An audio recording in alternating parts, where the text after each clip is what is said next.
नमस्कार, आप देख रहे हैं शब्द पत्रिका वेब न्यूज चैनल।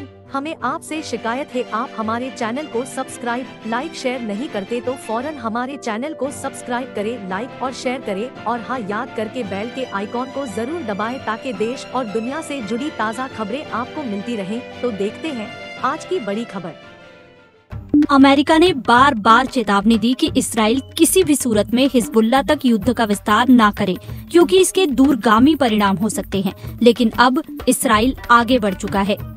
इसराइल और हमास के बीच चल रही जंग की शुरुआत के बाद से पूरे मध्य पूर्व और उससे आगे तक फैली डर की परछाई अब हमास के वरिष्ठ अधिकारी की हत्या के साथ और लंबी और गहरी हो गई है। हमास की राजनीतिक शाखा के डिप्टी प्रमुख सालेह अल अरूरी की मौत लेबनान की राजधानी बेरूत में एक ड्रोन हमले में हुई। हिजबुल्लाह और हमास के बीच संबंध बनाए रखने के लिए वो लेबनान में थे।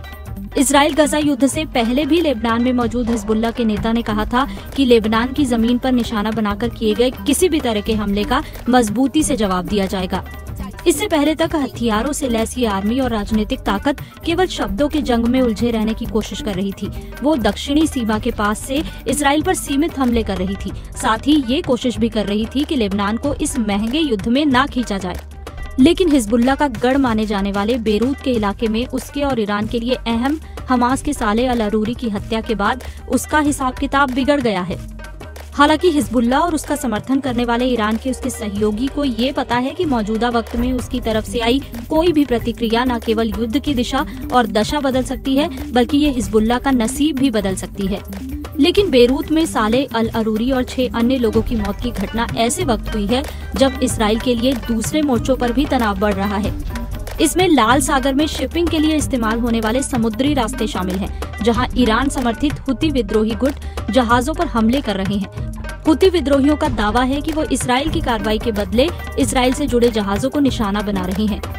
इसराइली रक्षा मंत्री ने हाल में 7 मोर्चों की बात की है, जहां से इसराइल पर हमले हो रहे हैं। इसमें यमन, लेबनान, सीरिया और इराक शामिल है। इस युद्ध के अब इसराइल गजा से निकलकर और फैलने की आशंकाओं के बीच पश्चिमी मुल्क लेबनान में राजनेताओं और संयुक्त राष्ट्र शांति सैनिकों से शांति और संयम की अपील कर रहे हैं। इसराइल गजा युद्ध को अब लगभग 3 महीने हो चुके हैं। इसराइल भी मान रहा है कि अभी भी उसे एक लंबा रास्ता तय करना है। लेबनान में सालेह अल अरूरी की हत्या के बाद अब तुर्की और कतर का ध्यान इस तरफ होगा, जबकि वहाँ भी हमास के नेता मौजूद हैं और माना जाता है कि वो वहाँ सुरक्षित हैं।